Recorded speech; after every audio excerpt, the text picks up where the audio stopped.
मागच्या व्हिडिओमध्ये एका बघितलत, की मी धने टाकले होते. धन्याची खूप छान अशी कोथिंबीर उगवून आलेली आहे.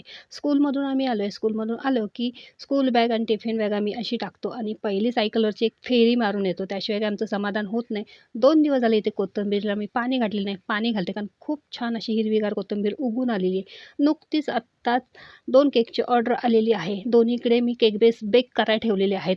आता म्हटलं एका केकला गनाश करायचं आहे. गनाश तर संपलेला आहे. मग ते गनाश कसं करणार? म्हणून म्हटलं चला आज खूप छान आणि वेळ वाचवणारी तुम्हाला ट्रिक सांगते. त्यामुळे आपला वेळही वाचतो आणि गॅसही बचत होतो. तर चला इथे मी चॉकलेट चॉप करून घेतलेलं आहे. त्याच्यामध्ये दूध टाकलं आणि केक बेस जे बेक करायला ठेवलेलं आहे, त्याच्या वरचं सुद्धा भांडं गरम होतं. त्याच्यावरती ही वाटी मी ठेवून घेतलेली आहे.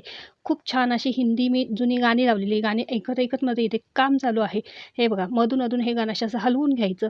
इकडचा हाफ केजीचा केक बेस आपला बेक झालेला आहे. आता तो मी काढून घेते आणि पातेल्याच्या आतमध्ये जी जाळी टाकलेली ती सुद्धा खूप गरम झालेली आहे. गॅस बंद केला आणि त्याच्यावरती ही वाटी ठेवून घेतली आणि मधून-अधून हे गणाश असं हलवलं, की खूप छान शाईन सिल्की गणाश इथे आपलं तयार होतं.